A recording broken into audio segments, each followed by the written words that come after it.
আলহামদুলিল্লাহি রাব্বিল আলামিন ওয়াসসালাতু ওয়াসসালামু আলা সাইয়্যিদিল মুরসালিন ওয়া আলা আলিহি ওয়া আসহাবিহি আজমাইন আম্মা বাদ।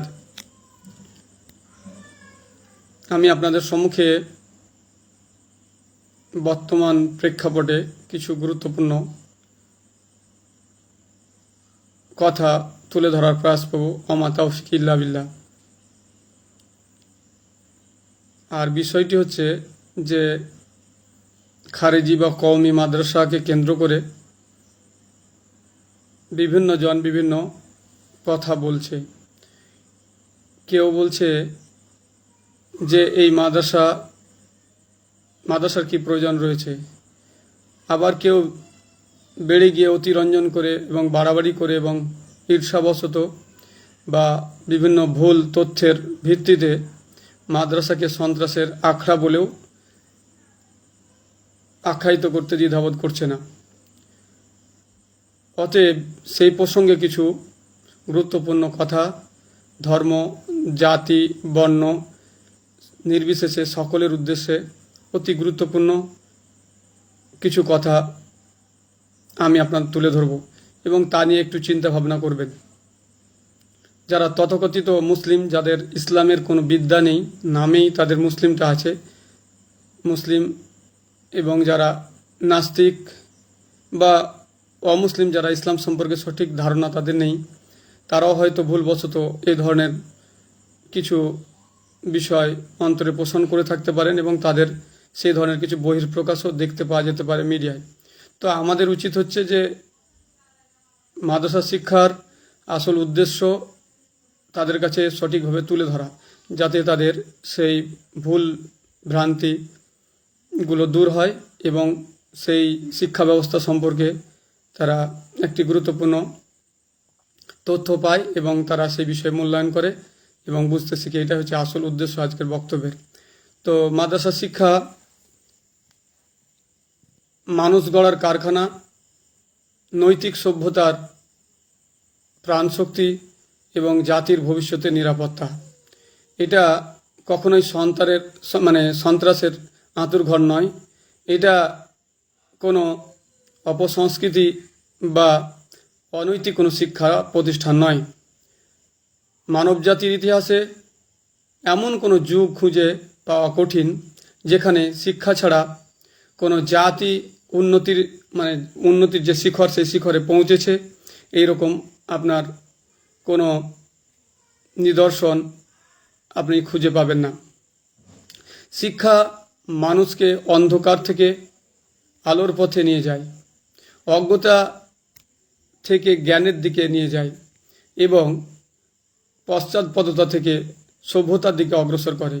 কিন্তু ইতিহাস আমাদের আরেকটি গুরুত্বপূর্ণ শিক্ষা দেয়, শুধু শিক্ষা কোনো জাতিকে মহান করতে পারে না। শুধু শিক্ষা কোনো জাতিকে কখনো মহান করতে পারে না, বরং সঠিক শিক্ষা, নৈতিক শিক্ষা এবং চরিত্র গঠনের শিক্ষা একটি জাতিকে প্রকৃত অর্থে মহান করে তোলে। আজকে এই পৃথিবী জ্ঞান বিজ্ঞানের বিস্ময়কর উন্নতির যুগে অবস্থান করছে। মানুষ সমুদ্রের গভীরতা পরিমাপ করছে, মহাকাশের রহস্য উন্মোচন করছে, কৃত্রিম বুদ্ধিমত্তা তৈরি করেছে, মুহূর্তের মধ্যে পৃথিবীর এক প্রান্ত থেকে অন্য প্রান্তে যোগাযোগ স্থাপন করেছে। বাহ্যিক উন্নয়নের এই দৃশ্য নিঃসন্দেহে বিস্ময়কর, কিন্তু একই পৃথিবীতে আমরা এমন সব দৃশ্য প্রত্যক্ষ করছি যা মানব সভ্যতার জন্য গভীর উদ্বেগের কারণ। আজও যুদ্ধ থামেনি, আজও এই পৃথিবীতে যুদ্ধ থামেনি, আজও দুর্নীতি থামেনি, আজও মানুষ ঘুষ বন্ধ করেনি, মানুষ আজও ঘুষ বন্ধ করেনি বা ঘুষ বন্ধ হয়নি, ঘুষ চলছে। আজও নারী নির্যাতন বন্ধ হয়নি, আজও মাদক সমাজকে ধ্বংস করছে, আজও সুদের জাল লক্ষ লক্ষ মানুষকে গ্রাস করছে, আজও ক্ষমতার অপব্যবহার চলছে, আজকেও ক্ষমতার অপব্যবহার চলছে, আজও প্রতারণা, মিথ্যাচার এবং অবিচার সমাজকে ক্ষতবিক্ষত করছে। প্রশ্ন হলো কেন? এখন আপনাদের সঙ্গে প্রশ্ন হলো কেন যারা এসব করছে তারা কি সবাই অশিক্ষিত? আমরা যদি প্রশ্ন করি যারা এইসব কাজ করছে তারা কি অশিক্ষিত? না, তাদের অধিকাংশই উচ্চশিক্ষিত। কেউ বড় কর্মকর্তা, কেউ ডাক্তার, কেউ আইনজীবী, কেউ বিচারপতি, কেউ রাজনীতিবিদ, কেউ ব্যবসায়ী, কেউ বিজ্ঞানী, অর্থাৎ তারা শিক্ষিত, কিন্তু তাদের অনেকেই প্রকৃত মানুষ হয়ে উঠতে পারেনি। প্রকৃত যে নৈতিক শিক্ষা, সেই শিক্ষায় শিক্ষিত হতে পারেনি। কারণ শিক্ষা তাদের মস্তিষ্ককে সমৃদ্ধ করেছে, শিক্ষা তাদের মস্তিষ্ককে সমৃদ্ধ করেছে, কিন্তু হৃদয়কে পরিশুদ্ধ করেনি। শিক্ষা তাদের দক্ষতা দিয়েছে, যোগ্যতা দিয়েছে, কিন্তু জাগ্রত বিবেক দান করেনি, কিন্তু বিবেককে জাগ্রত করেনি। শিক্ষা তাদের অর্থ উপার্জনের পথ শিখিয়েছে, কিন্তু হারাম হালালের পার্থক্য শিখায়নি। বর্তমান শিক্ষা বা বস্তুবাদী শিক্ষা, সেই শিক্ষা মানুষকে শিক্ষিত করেছে, অর্থ উপার্জনের পথ দেখিয়েছে, কিন্তু হারাম হালালের বৈধ অবৈধের পার্থক্য শিখায়নি। শিক্ষা তাদের ক্ষমতা দিয়েছে, কিন্তু ক্ষমতার জবাবদিহিতা বা সঠিক প্রয়োগ শেখায়নি। এই কারণেই পৃথিবী আজ জ্ঞানের সংকটে নয়, বরং নৈতিক সংকটে ভুগছে। এখানেই ইসলামী শিক্ষা ও মাদ্রাসা শিক্ষার গুরুত্ব নতুন করে সামনে আসে।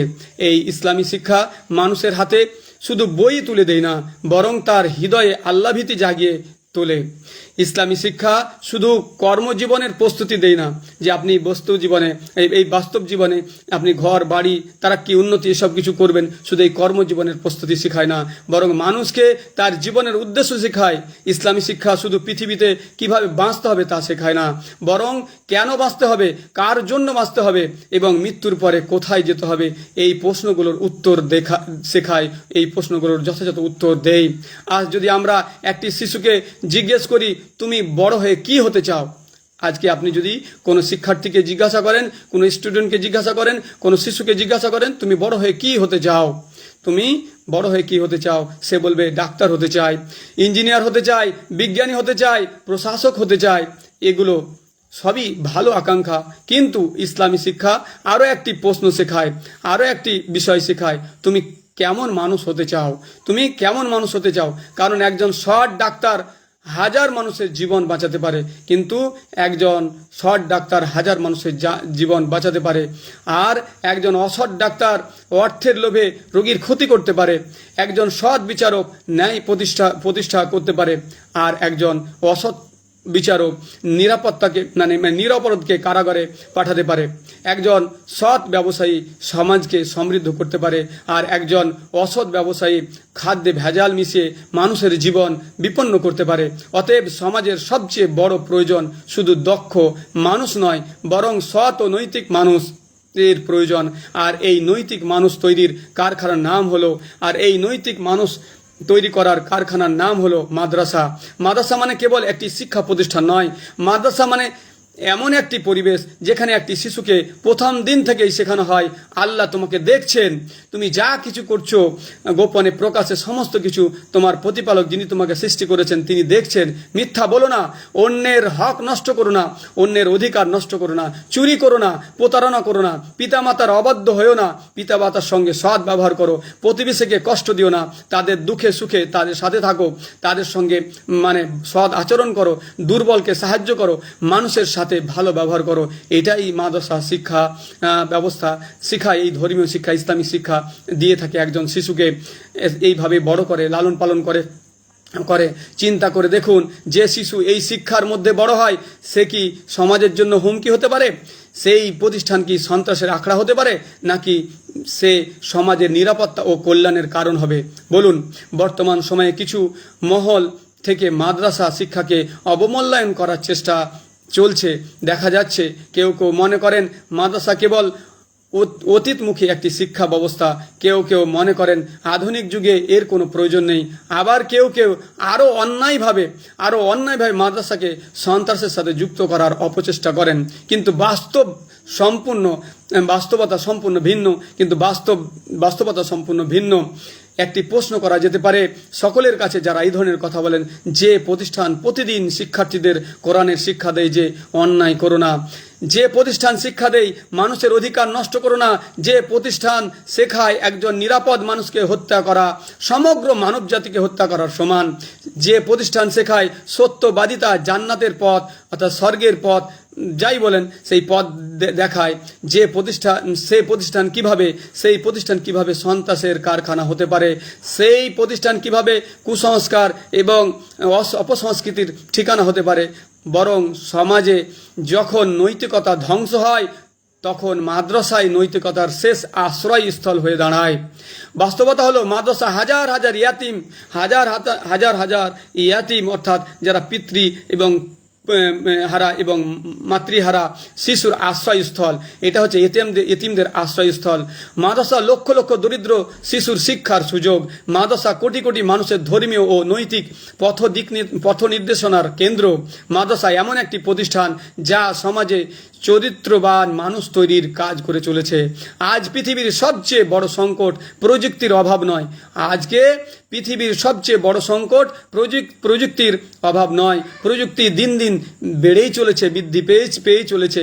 সবচেয়ে বড় সংকট হলো বিশ্বাসযোগ্য মানুষের অভাব। ভালো ডাক্তার খুঁজে পায়, আপনি ভালো চষা ডাক্তার, ভালো অপারেশন করে এই ধরনের ডাক্তার আপনি খুঁজে পাবেন, কিন্তু সৎ ডাক্তার খুঁজে পাওয়া বড়ই দুষ্কর। আপনি ভালো ব্যবসায়ী খুঁজে পাবেন যে ব্যবসায় অনেক উন্নতি করেছে, কিন্তু আমানতদার ব্যবসায়ী খুঁজে পাওয়া যাবে না, আপনি খুব কমই পাবেন। হ্যাঁ, মানুষ দক্ষ নেতা খুঁজে পায়, কিন্তু ন্যায়পরায়ণ নেতা যিনি সমাজের জন্য ন্যায়ভাবে কাজ করবেন, মানুষের হক তাদেরকে বুঝিয়ে দিবেন, মানুষের অধিকার বুঝিয়ে দিবেন, ন্যায়পরায়ণ হবেন, সেই ন্যায়পরায়ণ নেতা খুঁজে পাওয়া খুবই দুষ্কর। এই সংকটের কারণ হলো আমরা জ্ঞানকে গুরুত্ব দিয়েছি কিন্তু চরিত্রকে যথেষ্ট গুরুত্ব দেইনি। ইসলামী শিক্ষা এই ভারসাম্য ফিরিয়ে আনে, এই মাদ্রাসা শিক্ষা মানুষের এই ভারসাম্য ফিরিয়ে আনে। দুনিয়াবি এবং ধর্মীয় উভয় জ্ঞানে তাকে শিক্ষিত করে তোলে। এটাই হচ্ছে মাদ্রাসা শিক্ষার একটি গুরুত্বপূর্ণ দিক। ইসলাম কখনো বিজ্ঞান বিরোধী নয়, ইসলাম কখনো বিজ্ঞান বিরোধী নয়, ইসলাম কখনো জ্ঞান বিরোধী নয়, ইসলাম কখনো উন্নয়ন বিরোধী নয়, বরং ইসলামের প্রথম নির্দেশই হলো পড়ো। ইকরাহ শব্দ এসেছে যে তুমি পড়ো, পড়ার কথাই বলা হয়েছে। মুসলিম সভ্যতার স্বর্ণযুগে কোরআনের শিক্ষায় উদ্বুদ্ধ হয়ে বিজ্ঞান, চিকিৎসা বিজ্ঞান, গণিত, জ্যোতিষ বিজ্ঞান এবং দর্শনের বিস্ময়কর বিকাশ ঘটেছিল। অতএব ইসলামী শিক্ষা এবং আধুনিক শিক্ষা একে অপরের প্রতিদ্বন্দ্বী, একে অপরের বিরোধী নয়, বরং তারা পরস্পরের পরিপূরক। আধুনিক শিক্ষা মানুষকে শক্তি দেয়, ইসলামী শিক্ষা সেই শক্তির সঠিক ব্যবহার শেখায়। আধুনিক শিক্ষা মানুষকে শক্তি দেয়, ইসলামী শিক্ষা সেই শক্তির সঠিক ব্যবহার শেখায়। আধুনিক শিক্ষা মানুষকে দক্ষতা অর্জনের অভিজ্ঞতা শেখায়, দক্ষতা দেয়। ইসলামী শিক্ষা সেই দক্ষতার নৈতিক দিক নির্দেশনা দেয়। ইসলামী শিক্ষা সেই দক্ষতার নৈতিক দিক নির্দেশনা দেয়। আধুনিক শিক্ষা মানুষকে পৃথিবী জয়ের কৌশল শেখায়, ইসলামী শিক্ষা মানুষকে নিজের নাফস বা প্রবৃত্তিকে জয় করার শিক্ষা দেয়। এই কারণেই একটি জাতির জন্য বিজ্ঞান যেমন প্রয়োজন, তেমনি মাদ্রাসাও প্রয়োজন। প্রযুক্তি যেমন প্রয়োজন, তেমনি তাকওয়া, আল্লাহভীতি, পরহেজগারিতাও প্রয়োজন। বিশ্ববিদ্যালয় যেমন প্রয়োজন, তেমনি কোরআনের শিক্ষা কেন্দ্র, মাদ্রাসারও প্রয়োজন। যে ব্যক্তি কেবল প্রযুক্তি অর্জন করে কিন্তু নৈতিকতা হারিয়ে ফেলেছে, সে জাতি শক্তিশালী হতে পারে কিন্তু নিরাপদ হতে পারে না। আর যে জাতি জ্ঞান ও নৈতিকতাকে একত্রিত করতে পারে, সেই জাতি প্রকৃত অর্থে সভ্য, উন্নত এবং কল্যাণময় জাতিতে পরিণত হয়। অতএব আজ সময়ের দাবি হলো মাদ্রাসাকে অবজ্ঞা নয়, মূল্যায়ন করা, ইসলামী শিক্ষাকে উপহাস নয়, সম্মান করা, ধর্মীয় আধুনিক শিক্ষার মধ্যে বিভেদ নয় বরং সমন্বয় প্রতিষ্ঠা করা। কারণ মাদ্রাসা কেবল মুসলমানদের একটি ধর্মীয় প্রতিষ্ঠান নয়, এটি নৈতিক মানুষ তৈরির একটি কেন্দ্র, কারখানা। এটি এমন একটি শিক্ষা ব্যবস্থা যা মানুষের অন্তরে আল্লাহভীতি, সত্যবাদিতা, ন্যায় বিচার, মানবতা এবং দায়িত্ববোধ সৃষ্টি করে, দায়িত্ববোধ শিখায়। আর পৃথিবীর ইতিহাস সাক্ষ্য দেয়, যেখানে নৈতিক মানুষ তৈরি হয় সেখানে শান্তি প্রতিষ্ঠিত হয়, যেখানে চরিত্র গড়ে ওঠে সেখানে সভ্যতা বিকশিত হয়, আর যেখানে মানুষ তার স্রষ্টাকে চিনতে শেখে সেখানে মানুষকে ভালোবাসতে শেখে। এই কারণেই মাদ্রাসা শিক্ষা কেবল একটি শিক্ষা ব্যবস্থা নয়, এটি একটি নৈতিক নৈতিক সভ্যতার ভিত্তি, এটি এটি জাতির আত্মার নিরাপত্তা এবং একটি সুন্দর, শান্তিপূর্ণ এবং মানবিক সমাজ নির্মাণের অন্যতম শক্তিশালী মাধ্যম। অতএব মাদ্রাসা সম্পর্কে যাদের ভুল ধারণা আছে, আপনার কয়েকটি বিক্ষিপ্ত ঘটনার কারণে সমস্ত মাদ্রাসা সম্পর্কে একটি ভুল ধারণা এবং তথ্য অপপ্রচার এবং প্রচার চলছে। এটা বড়ই দুঃখজনক বিষয়। আমরা যারা এই ধরনের দাবি তুলছেন তাদের কাছে আমরা বলবো যে আপনারা মাদ্রাসাগুলো ভিজিট করুন, দেখুন সেখানে কি শিক্ষা দেওয়া হয়, সেখানের প্রত্যেকটা কক্ষ, প্রত্যেকটা ঘর, সব কিছু আপনি ঢুকে ঢুকে দেখুন এবং সেই ছাত্রদের সঙ্গে, সেই শিক্ষকদের সঙ্গে এবং প্রতিষ্ঠানের সঙ্গে সম্পর্ক জুড়ে দিন। দেখবেন যে পৃথিবীর সবচেয়ে শান্তিপূর্ণ এবং সবচেয়ে নিরাপদ এবং সবচেয়ে কল্যাণকামী যদি কোনো কিছু থেকে থাকে সেটা হচ্ছে মাদ্রাসা, মসজিদ, এইসব প্রতিষ্ঠান। অতএব প্রত্যেক ধর্মের মধ্যেই ভালো দিক, ভালোই আছে। যেমন মাদ্রাসা প্রতিষ্ঠানে ধর্মীয় শিক্ষা দেওয়া হয়, যেমনভাবে সেইভাবে যেভাবে কোনো গুরুকুলে হিন্দু বা খ্রিস্টান এদের বিভিন্ন শিক্ষা প্রতিষ্ঠান রয়েছে তাদের ধর্মীয় শিক্ষার জন্য। তো অতএব এই অনেকে বলে এখানে কি কারিগর বা ইঞ্জিনিয়ার, ডাক্তার হবে। অবশ্যই ডাক্তার, ইঞ্জিনিয়ার করার জন্য আলাদা প্রতিষ্ঠান রয়েছে, স্কুল রয়েছে, কলেজ রয়েছে, ইউনিভার্সিটি রয়েছে, কিন্তু ধর্মীয় শিক্ষা নিজ নিজ একটা ভারতবর্ষের নিজ নিজ সেকুলার দেশ হিসাবে সংবিধানের অনুমতি অনুযায়ী প্রত্যেক ব্যক্তি তার ধর্মীয় শিক্ষা অর্জন করতে পারে। অতএব এই ধর্মীয় প্রতিষ্ঠানকে আপনি যদি মনে করেন যে ওখান থেকে বিজ্ঞানী, অবশ্যই সে ধর্মীয় শিক্ষা শিখে পাশাপাশি সে MA BA সে করে, সে PhD করে, বিভিন্ন ধরনের ডিগ্রি অর্জন করে, সে পাশাপাশি একজন মৌলবি হতে পারে, পাশাপাশি অন্য কিছু হতে পারে, সে একজন মুফতি হতে পারে, পাশাপাশি সে ডাক্তারও হতে পারে, ইঞ্জিনিয়ার হতে পারে, সেটা আলাদা দিক। কিন্তু সে ধর্মীয় শিক্ষা অবশ্যই শিখবে।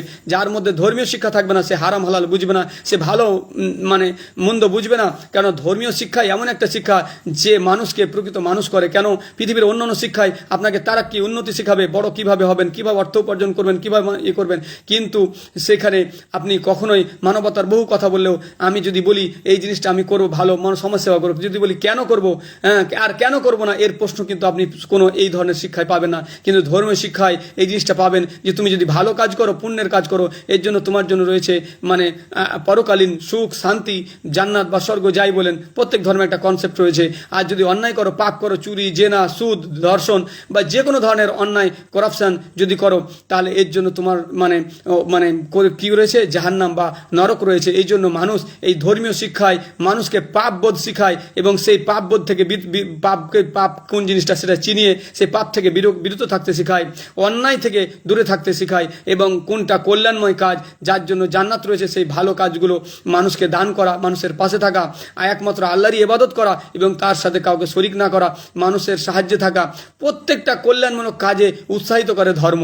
অতএব এই ইসলামী শিক্ষা এমন একটি শিক্ষা একদিকে যেমন মানুষকে নৈতিক হিসাবে গড়ে তোলে, একটি প্রকৃত পারফেক্ট কামেল ইনসান হিসেবে তোলে, সৎ এবং সবচাইতে উত্তম মানুষ হিসেবে গড়ে তোলে, পাশাপাশি উচ্চ শিক্ষিত হয়ে তাকে অন্যান্য বিজ্ঞান, দর্শন সব কিছুই শিখতে এগুলো শিখতেও বাধা দেয় না। অতএব ধর্মীয় শিক্ষা পাশাপাশি সহশিক্ষা দুটোতেই উদ্বুদ্ধ করে। ইসলাম কখনো এর বিরোধী নয়। কিন্তু যদি কোনো মানুষ দুনিয়াবী শিক্ষা শিখে কিন্তু তার মধ্যে যদি তার চারিত্রিক বৈশিষ্ট্য যদি খারাপ হয়, ক্যারেক্টার খারাপ হয়, তার মধ্যে নৈতিক দয়া, মায়া এগুলো কিছুই যদি না থাকে, তো সেই শিক্ষার কোনো মূল্য থাকে না। অতএব ধর্মীয় শিক্ষায় এমন একটা শিক্ষা যা মানুষকে প্রকৃত মানুষ বানায়। বিশেষ করে ইসলামের প্রত্যেকটা শিক্ষা মানুষকে প্রকৃত মানুষ বানার জন্য। কোনো অন্যায়ের প্রশ্রয় ইসলাম দেয় না, কোনো সন্ত্রাসের শিক্ষা ইসলাম দেয় না, বরং মানুষকে প্রকৃত মানুষ বানিয়ে মানুষের পাশে দাঁড়াতে, মানুষকে ভালোবাসতে এইগুলোই শিখায়। অতএব ইসলাম সম্পর্কে যারা বিশেষ করে ভুল ধারণা পোষণ করেন বা যারা জেনেও অপপ্রচার চালাচ্ছেন তাদের জন্য আমি বলবো এই ধরনের অপপ্রচার না চালিয়ে ইসলামকে খুব কাছ থেকে দেখুন। ইসলামকে যারাই ঘাঁটছে, যারাই শুনছে, যারাই পড়ছে, তারা তার ভুল ধারণাকে দূর করতে পেরেছে। কিন্তু যারা দূর থেকে শোনে, যারা হিংসা এবং ঈর্ষাবশত কিংবা অপপ্রচারের কারণে যারা নিজে একটা বদ্ধমূল মাথার মধ্যে ভরে নিয়েছে এবং তারাও অপপ্রচার শুনে অপপ্রচার চালাচ্ছে, তাদেরকে বলবো একবার ইসলাম সম্পর্কে ঘাঁটুন, জানুন। কেন এটা আপনার অধিকার রয়েছে, দায়িত্ব রয়েছে। ইসলাম শুধু মুসলিমদের জন্য নয়, পুরো মানব জাতির জন্য এটা একটি শান্তি, একটি নিরাপত্তা, একটি কল্যাণ। এইটা হচ্ছে, এবং আমাদের নবী মুহাম্মদ সাল্লাল্লাহু আলাইহি ওয়াসাল্লাম পুরো মানব জাতির জন্য রহমতুল লিল আলামিন হিসেবে এসেছেন এবং পুরো এই কোরআন পুরো মানব জাতির জন্য একটি দিক নির্দেশনা হিসাবে এসেছে। আপনি বিশ্বাস করেন বা না করেন, যদি আপনি কোরআন স্টাডি করেন, পড়েন, তাহলে আপনি কোরআনের যে বিধিবিধান, কোরআনের যে এক কথায় সুস্পষ্ট নির্দেশ দিক নির্দেশনা সেগুলো যদি আপনি পড়েন আপনি প্লিজড হয়ে যাবেন এবং আপনার ভুল কনসেপ্ট দূর হবে। আপনি মুসলিমদের প্রতি, ইসলামের প্রতি, কোরআনের প্রতি, হাদিসের প্রতি মানে কি বলবো ভালো ধারণা পোষণ করবেন। অতএব আমি মুসলিম ভাই এবং অমুসলিম ভাই নির্বিশেষে সকলের জন্য ইসলামকে জানা, কোরআনকে বুঝা পড়া এবং সেই তারপরে মন্তব্য করার কথা আমি বলবো। কিন্তু কি হয়, আমরা বিভিন্ন ধরনের অপপ্রচারের কারণে বিশেষ করে মিডিয়াগুলো একটা তিলকে তাল করে দেয়, বলে না তিলকে তাল, তা সবচেয়ে একটা ছোট বিষয়কে নিয়ে তারা শুধু নিজেদের প্রচার এবং টাকা ইনকাম এবং মানে বিভিন্নভাবে মিডিয়াগুলোর অপপ্রচারের কারণে একটা ছোট বিষয়কে বড় করে দেখা হচ্ছে এবং সেটা একটার পর আরেকটা মিডিয়া এইভাবে প্রত্যেকটা গোটা ওয়ার্ল্ডে একটা বিষয়কে ছড়িয়ে ফেলছে। অথচ জিনিসটা একটা বলে না যে একটা ছুঁচ ঢোকার জায়গায় ফাল ঢুকিয়ে দিল। তো এই ধরনের আমি একটা গেঁয়ো কথা বলছি, গ্রাম্য কথা, তিলকে তাল করে দিল। তো এই মিডিয়াগুলো হচ্ছে সবচেয়ে মানে এদের দ্বিচারিতা এবং এদের মধ্যে যে একটা কথাকে বাড়িয়ে বলে মানে একটা কিছুতে সুতো জড়তে এত মোটা বান্ডিল পাকিয়ে ফেলা, অথচ মূলে এতটা জিনিস, সেই জিনিসটাকে সত্য হিসেবে প্রকাশ না করে তার অপপ্রচার এবং তার মধ্যে অনেক কিছু নিজের ব্যক্তিগত জুড়ে দিয়ে সেটাকে একটা বিরাট বিভ্রান্তিকর মানে কুয়াশা বা ধোঁয়াশা তারা করে ফেলছে। তো এই কারণে সমাজে প্রচণ্ড বিভ্রান্তি সৃষ্টি হচ্ছে। আমি সরকারের কাছে বলবো, যারা এই ধরনের মুখ খুলবে, যারা অপপ্রচার চালাবে, ধর্মের বিষয়ে ছোট একটা বিষয়কে নিয়ে পুলিশ প্রশাসন একটা কথা একটা তদন্ত চালাতেই পারে, একটা বিষয়ে করতে পারে, কিন্তু এর পেছনে কিছু একটা ইস্যু না পেয়ে তাকে বিশাল বড় করে দেখে মিডিয়া যেভাবে প্রকাশ করছে এবং এখানে হচ্ছে কি হিন্দু মুসলিম একটা ইস্যুকে বিশাল বড় করে দেখা হচ্ছে। তো এই মিডিয়ার কারণেই আজকে সবচেয়ে সমাজে ফেতনা সৃষ্টি হচ্ছে। যদিও এদের অনেক কল্যাণমূলক কাজ আছে, কিন্তু কল্যাণের চাইতে আমাকে মনে হয় সবচেয়ে অকল্যাণই হচ্ছে। অকল্যাণই আমি দেখতে পাচ্ছি যে মিডিয়ার অপপ্রচারের কারণে আজকে মানুষ বিভ্রান্ত হচ্ছে এবং একে অপরের ঘৃণার চোখে দেখছে। অথচ মিডিয়ার কাজ ছিল সত্যকে সত্য হিসেবে প্রকাশ করা এবং এই বিষয়টাকে সুন্দরভাবে উপস্থাপন করলে একটা মানুষের মধ্যে সমন্বয়, মানুষের মধ্যে ভালোবাসা, ভ্রাতৃত্ব এগুলো তৈরি হতো। কিন্তু আজকে মিডিয়ার অপপ্রচারের কারণেই, মিডিয়ার মানে সবচেয়ে ঘৃণিত ব্যবহারের কারণেই আজকে সমাজে ফেতনা সৃষ্টি হচ্ছে। অতএব যে একদিকে যেমন মিডিয়া, অপরদিকে মানে বিভিন্ন ধরনের মানে ইস্যুকে কেন্দ্র করে তাদের যে মানে দ্বিমুখী ভূমিকা, সত্যকে সত্য হিসেবে করে না, কোনো একটা ঘটনাকে শুধুমাত্র নামের কারণে সেই জিনিসটাকে ছোট বা বড় করে দেখানো হচ্ছে। তো কোনো একজন ব্যক্তি তার নামের কারণে, তার ধর্মের কারণে সেই বিষয়টাকে হালকা করে দেখা হচ্ছে, আবার কোনো ব্যক্তি ধর্মের কারণে এবং নামের কারণে সেই বিষয়টিকে ব্যাপকভাবে হাইলাইট করে সেটাকে অপপ্রচার চালানো হচ্ছে। তো এটা যেমন দ্বিচারিতা, অতএব এই দ্বিচারিতা থেকে আমি বলবো মিডিয়াগুলোকে মানে সতর্ক হওয়া এবং প্রশাসনকেও সতর্ক হয়ে এই ধরনের যারা অপপ্রচার চালায় মিডিয়াগুলোকে হস্তক্ষেপ করে তাদেরকে শাস্তিমূলক বা দৃষ্টান্তমূলক কিছু করা বা পানিশমেন্ট করা বা তাদেরকে জবাবদিহি করা একটি গুরুত্বপূর্ণ ভূমিকা পালন করবে দেশে শান্তি ফেরাতে। অতএব মিডিয়ার অপপ্রচার সবচেয়ে বড় ক্ষতি করছে। প্রশাসন অবশ্যই কোনো জিনিসকে খুঁটিয়ে দেখতে পারে, কারণ দেশের শান্তির উদ্দেশ্যে বা দেশের নিরাপত্তার উদ্দেশ্যে প্রত্যেকটা জিনিস সব ক্ষেত্রে, সমস্ত ক্ষেত্রে তারা দেশের শান্তি ফেরাতে যেগুলো যাদের করা উচিত তাদের এর মধ্যে আছে সেগুলো তারা করতে পারে। কিন্তু মিডিয়াই সবচেয়ে মানে বিভ্রান্তিকর বক্তব্য রেখে তিলকে তাল করে ফেলছে, সমাজে বিভ্রান্তি সৃষ্টি করছে। অতএব এই মিডিয়াগুলো থেকে যারা মানে লাইক করছে বা অমুক করছে বিভিন্নভাবে তাদেরকেও বেঁচে থাকা উচিত। আর এটা অপপ্রচার তো প্রথমে আপনি মিডিয়াগুলোর দৃষ্টিভঙ্গি এবং তাদের উপস্থাপনের ভঙ্গি দেখে বুঝতে পারবেন যে এগুলো একটা অপপ্রচার। তার সত্যতা এক জিনিস, অথচ তারাও দেখতে পাচ্ছে যে একটা সত্য একদিকে আলোচনা হচ্ছে, সেই যখন একটা আলোচনা করছে বিপক্ষে একটা সত্য প্রচারও থাকছে পাশাপাশি, তখন তার মুখ কালো হয়ে যাচ্ছে, তবুও সে অপপ্রচারটা ছাড়ছে না। সে লাঞ্ছিত হচ্ছে মানুষের কাছে, জানছি যে এটা আমি ভুল নিজে করেছি, নিজেই তার সাক্ষী যে আমি যে একটু জিনিসটা এতটুকু ছিল আর জিনিসটাকে এত বড় করে আমি দেখাচ্ছি। তো এর পেছনে উদ্দেশ্য হচ্ছে কোনো জাতিকে টার্গেট করা, আর এর উদ্দেশ্য হচ্ছে তাদের প্রচার চালানো এবং সে মানুষ প্রচুর কোনো একটা বিতর্কিত বিষয় বা এই ধরনের কোনো ইস্যু পেয়ে গেলে মানুষ কিন্তু প্রচুর দেখে, তখন তাদের ভিউ বাড়ে, টাকা ইনকাম বাড়ে। তো অতএব এই ধরনের এখনও ঘৃণিত কাজ থেকে মিডিয়াগুলোকে সতর্ক থাকা উচিত এবং এই ধরনের প্রচার যারা চালাবে প্রশাসনকেও কড়া হস্তক্ষেপে সেটা মানে কন্ট্রোল করা উচিত, এটা আমি মনে করি। অতএব মাদ্রাসা শিক্ষা ব্যবস্থা কোনো সন্ত্রাসের আখড়া নয়, এটা কোনো অনৈতিক বা কুসংস্কার শিক্ষার জায়গা নয়, বরং এখানে মানুষকে মানুষ হিসাবে প্রকৃত মানে ইনসান হিসাবে মানে গড়ে তোলার একটি কারখানা, একটি আদর্শ প্রতিষ্ঠান। তো এই হিসাবেই আমি এখানে আজকে বক্তব্য শেষ করলাম। যদি আমার অনেক কিছু বলার ছিল আমি ছোট করে বললাম, অনেকে অর্থের বিষয়টাকে ছোট না করলে হয়তো অনেকে এড়িয়ে চলবে, দেখবে না। যদি আবার কোনো সম্ভব হয় তো এই বিষয়ে আরও ইনশাল্লাহ কিছু ডিটেলসে পরে আবার আলোচনা করে অনেকদিন পরে এলাম।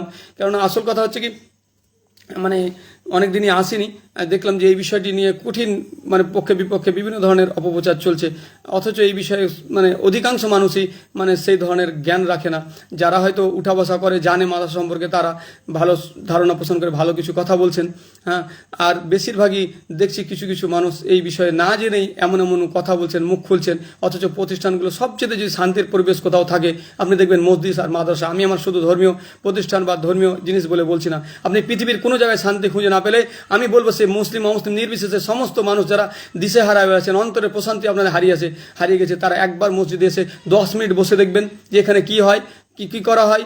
আপনি সে অমুসলিম হলে আপনি আসতে পারেন, এখানে আমাদের কোনো বাধা নেই। মুসলিম একবার দেখুন, একবার এসে দেখুন, একবার মাদ্রাসায় ঘুরতে আসুন, সেই ছেলেগুলো এতিম ছেলেগুলোর মানে পাশে দাঁড়ান, একবার দেখবেন এগুলো কোনো সাহায্যে কোনো চলে না, এগুলো মানুষের দানে অনুদানে চলে।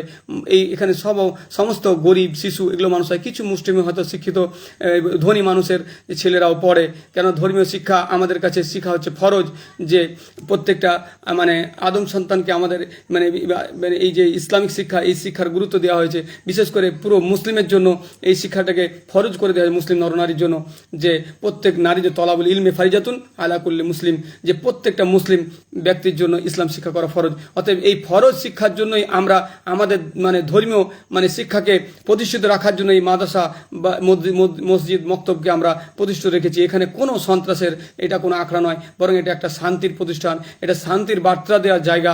এখানে কোনো ধরনের হিংসা বা কোনো ধরনের বিদ্বেষ বা ঈর্ষা ছড়ানোর জায়গা নয়। আসুন আপনারা দেখুন, একদিন আসলেই সেই যে কেউ যদি এখানে আসে আপনি প্রশান্তি খুঁজে পাবেন, এবং সেই ছেলেগুলোর সাথে সেই টিচারগুলোর সাথে দেখবেন তারা কত নম্র, কত ভদ্র, তারা কত বিনয়ী এবং কত মানুষকে কাছের করে নিতে পারে। কখনোই তারা বিদ্বেষ পোষণ করে না, মানুষের সবসময় কল্যাণে থাকে, মানুষের হিতাকাঙ্ক্ষী তারা। অতএব সেই যদি জায়গাগুলোকে আপনারা বলেন যে এইগুলো হচ্ছে হিংসার জায়গা, বিদ্বেষের জায়গা, সেগুলো হচ্ছে সন্ত্রাসের আখড়া, বা সেগুলো হচ্ছে মানে সম্পূর্ণ মানে একটা সাধারণ শিক্ষা এ ধরনের কিছু যদি বলেন, তাহলে এটা চরম বড় মানে ভুল হবে, এটা একটা অবিচার হবে। অতএব আমরা বলবো যে আপনারা কাছ থেকে দেখুন, আসুন, এবং এর ব্যাপারে অপপ্রচার থেকে দূরে থাকুন। আশা করছি বিষয়টি সবাই অবগত হয়েছেন এবং বুঝতে পেরেছেন। আশা করছি যদি কাছ থেকে আরও দেখেন তাহলে আরও প্লিজড হবেন, মুগ্ধ হবেন, এবং আপনাদের সেই সব ভুল ধারণা আশা করছি দূর হবে। আল্লাহ আমাদেরকে সঠিক বুঝ দান করুন এবং দেশে মানে শান্তি ফিরে দেন, এবং দেশবাসীকে আল্লাহ শান্তিতে রাখুন, এটাই কামনা করি। আমরা যদি সকলেই পাশাপাশি বসবাস করি, আজকে দীর্ঘদিন ধরে আমরা হিন্দু মুসলিম পাশাপাশি বসবাস করছি, কোনো ধরনের বিভেদ বিশৃঙ্খলা নেই। কিছু মানুষের জন্যই হয়তো সমাজ ক্ষতিগ্রস্ত হয়। অতএব সেই একটা আঙুলে যদি ক্যান্সার হয়, তো আমি আঙুল ওই ক্যান্সারটাকে কেটে না ফেলে যদি আপনি পুরো গলাকে কেটে দেন তাহলে কী করে হবে? কোনো জায়গায় যদি এই ধরনের কোনো কিছু দেখতে পাওয়া যায় তো সেটাকে সমূলে দূর করা হোক। তার জন্য পুরো শরীর যেমন নষ্ট করা ঠিক নয়, তেমনভাবে একটা প্রতিষ্ঠানে কোনো একটা মানে বিচ্ছিন্ন কোনো ঘটনা সে সব জায়গায় হতে পারে। বিভিন্ন মন্দিরেও এমন কিছু জিনিস দেখা যাচ্ছে যে যারা পুরোহিত মানে বা পণ্ডিত নামের লোক, যাদের কাছ থেকে মানুষ সঠিক শিক্ষা পায়, ধর্মীয় শিক্ষা পায়, তো সেই জায়গাতে রেপের মতো জিনিস, সেই জায়গায় সন্ত্রাসের মতো জিনিস খুঁজে পাচ্ছে। অন্যভাবে কোনো জায়গায় হয়তো এইরকমই মাদ্রাসা শিক্ষার নামে অনেক কিছু যারা না বুঝে হয়তো সেখানে কিছু চলতে পারে, আমি জানি না। তো এটা তো মানে বিরল কিছু হয়তো, বা কোনো সন্দেহের চোখে দেখে পরে দীর্ঘদিন পর সেটা বলা যায় না এখানে কিছু ছিল না, এ ধরনের হচ্ছে। তো সেই ধরনের কিছু বিক্ষিপ্ত ঘটনা ঘটলে সেই জায়গাটাকে চিহ্নিত করে সেই মানে ক্যান্সারটাকে কেটে দেওয়া হোক। কিন্তু তার মানে এই নয় যে গোটা পৃথিবীর মাদ্রাসা, গোটা পৃথিবীর মন্দির বা গোটা পৃথিবীর মানে খ্রিস্টানের চার্চ খারাপ, এটা আপনার বলার অধিকার কারো থাকে না। বরং কোনো বিষয়ে যদি আপনার সন্দেহ থাকে, কোনো রিপোর্ট যদি আপনাকে থেকে থাকে, তো সেই জায়গায় তদন্ত চালান, দেখুন, প্রকৃত সত্যকে উন্মোচন করে এবং সততার সাথে ন্যায়ের সাথে সেই মানে সেটাকে বিবেচনা করে সেখানে স্টেপ নেওয়া উচিত। কিন্তু এই সার্বিকভাবে প্রত্যেকটা মাদ্রাসা ব্যবস্থাকে হটিয়ে দিতে হবে, এর কোনো প্রয়োজন নাই, এ কথা কিভাবে বলা হয়? যদি তাই হয়, তাহলে যদি এটা হয়, তাহলে দ্বিচারিতা কেন? তাহলে সমস্ত মানে ধর্মীয় শিক্ষা প্রতিষ্ঠান, সেই হিন্দুদের, খ্রিস্টানদের, মানে বুদ্ধিস্ট তাদের, এবং সমস্ত ধর্মের যত শিক্ষা প্রতিষ্ঠান থাকে, তাহলে সেগুলোকেও বাতিল করতে হবে। তাকে কেউ করবে? তাহলে ইসলামের শিক্ষা প্রতিষ্ঠান যেখান থেকে একজন মানে ধর্মীয় শিক্ষা শিখে এই মানে মসজিদ মাদ্রাসা মক্তবগুলোতে, তো সেই জিনিসগুলোকে কিভাবে বলতে পারে? তাহলে তো সেই এইটা বলা মানে পুরো সেই ইসলাম ধর্মের উপরে আঘাত আনা। আর এটা তো নেই, প্রত্যেকেই স্বাধীনভাবে এই স্বাধীন ভারতে এই তার ধর্ম শিক্ষা পালন করতে পারে, সেই ন্যায়সঙ্গতভাবে স্বাধীনতার সাথে স্বাচ্ছন্দ্যভাবে সে ধর্ম পালন করতে। যেমন একজন হিন্দুর অধিকার আছে তার ধর্মীয় শিক্ষা শিখার এবং শিক্ষা প্রদান করার, একজন খ্রিস্টানের যেমন আছে তার ধর্মীয় শিক্ষা অর্জন করার এবং শিক্ষা অপরকে দেওয়ার, এবং ধর্মের মানে ধর্মীয় জ্ঞানের উপর প্রতিষ্ঠিত থাকার অধিকার আছে, ধর্ম পালন করার অধিকার আছে। অনুরূপভাবে একজন বুদ্ধিস্টেরও একই, এবং শিখ থেকে আর পৃথিবীর এই ভারতবর্ষের সমস্ত ধর্মীয় ধর্ম অবলম্বনকারীদের ধর্মীয় শিক্ষা গ্রহণ করা এবং তার প্রচার প্রসার করার এবং তার উপরে প্রতিষ্ঠিত থাকার অধিকার রয়েছে। অতএব এই অধিকার থেকে কেউ কাউকে বঞ্চিত করা এবং সেখানে আঘাত আনা একদমই অবিচার। আর যদি একটাকে টার্গেট করে করা হয় তাহলে সমস্ত ধর্মীয় শিক্ষা প্রতিষ্ঠানকে আপনাকে বন্ধ করতে হয়, কিন্তু এটা কি সম্ভব? কখনোই নয়। ধর্মীয় শিক্ষা প্রতিষ্ঠান বন্ধ করলে আর তাহলে ন্যায় কোথায় খুঁজে পাবেন? ধর্মই শিখায় আপনাকে ন্যায়, ন্যায়, সততা, এগুলোই শিখায়, নিষ্ঠা শিখায়। চুরি, ঘুষ, ডাকাতি, অন্যায়, রাহাজানি, ধর্ষণ, ডাকাতি, যত রকমের অপরাধ আছে আপনার সেই সব অপরাধ মুক্ত জীবনযাপন করার কথাই ধর্মগুলো বলে। বিশেষ করে ইসলাম, খাস করে ইসলাম বলে। আমি অন্য ধর্ম সম্পর্কে যাই আছে, প্রত্যেক ধর্ম ভালো কথা বলে আমি জানি, কিন্তু বিশেষ করে ইসলাম এইগুলোকে কড়া পদক্ষেপ নিয়েছে এবং কড়া হস্তে এগুলোকে দমন করেছে যে তুমি চুরি করবে না, জেনা করবে না, রেপ করবে না, তুমি কারো অন্যায়ভাবে সম্পত্তি আত্মসাৎ করবে না, কাউকে অপমান করবে না, কাউকে গালি দিবে না, কারো হক নষ্ট করবে না, কাউকে হত্যা করবে না, তো এই সব, এবং মদ খাবে না, এবং তুমি কাউকে হার্ট করবে না, অন্যায়ভাবে কারো দিকে তুমি হুমকি দিবে না কাউকে, এটাও নিষেধ। যে তুমি কাউকে দিয়ে ছুরি দিয়ে বা হুমকি দিবে যে তোমাকে মেরে ফেলবে, এটাও ইসলামে নিষেধ। অতএব কাউকে গালি দেওয়া এটাকেও নিষেধ করে, কারো গীবত করা, পিঠ পিছে তার গালমন্দ করা সেটাকেও নিষেধ করেছে। এমন কোনো পাপ নয় যে ব্যাপারে ইসলাম কথা বলেনি, এবং এটা সমস্ত মানুষের জন্য, এই সমস্ত মানুষের জন্য, নিরপরাধ মানুষের তাকে নিরাপদ মানুষকে হত্যা করা ইসলাম নিষেধ করেছে। তো ইসলাম সবসময় শান্তির কথাই বলে, মানুষের নিরাপত্তার কথা বলে, মানুষের সুখে দুঃখে সাথের কথায় থাকার কথা বলে। এখানে ধর্ম বর্ণ নির্বিশেষে সকলেরই যে দুঃখী অভাবী তার পাশে দাঁড়াতে, এবং যে নিরপরাধ তার পক্ষ অবলম্বন করতে, যে সত্যবাদীর সাথী হতে বলেছে, কখনোই অসত্য অন্যায়ের সাথী হতে বলেনি। বরং সূরা মাইদা এসেছে যে তোমরা করো কি, ভালো কাজে, তাকওয়ার কাজে একে অপরকে সাহায্য করো, এবং যেগুলো অন্যায় বা খারাপ কাজ বা অসঙ্গত কাজ, সেই সব খারাপ কাজ, কুকাজে একে অপরকে সাহায্য করিও না। তো এইরকম বহু বিষয় আছে। এছাড়াও ইসলামে কাউকে জবরদস্তি করতে বলা হয়নি, ধর্মান্তরিত করার কথা বলা হয়নি, বরং লা ইকরাহা ফিদ্দিন বলা হয়েছে যে ধর্মে জবরদস্তি নেই।